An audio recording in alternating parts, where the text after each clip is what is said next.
Welcome to Early Word. Today I'll be reading from Romans chapter 3. God remains faithful.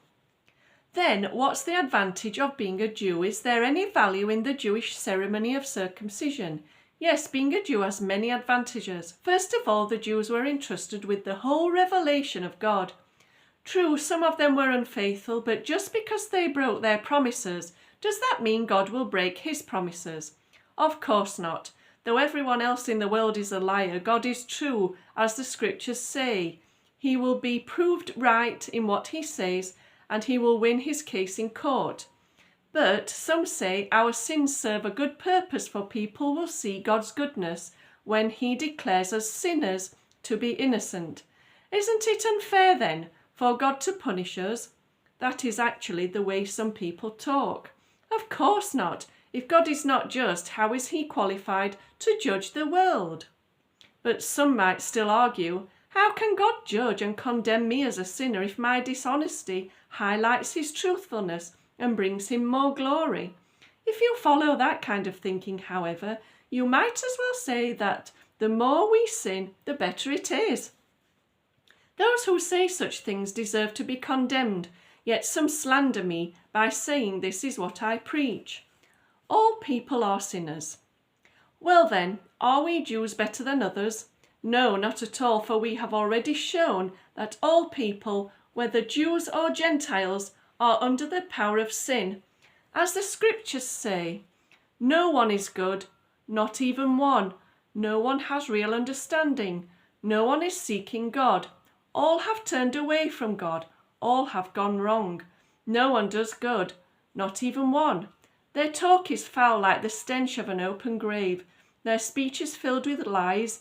The poison of a deadly snake drips from their lips. Their mouths are full of cursing and bitterness. They are quick to commit murder. Whether they go, destruction and misery follows them. They do not know what true peace is. They have no fear of God to restrain them.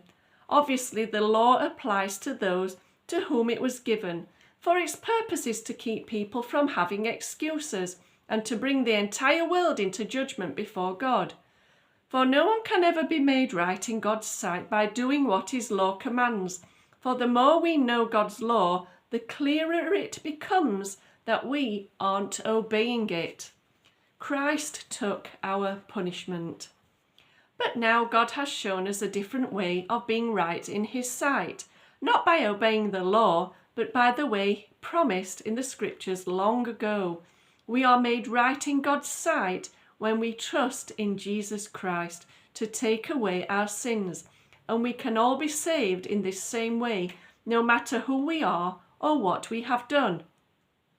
For all have sinned, all fall short of God's glorious standard, yet now God is in his gracious kindness declares us not guilty. He has done this through Jesus Christ, who has freed us by taking away our sins.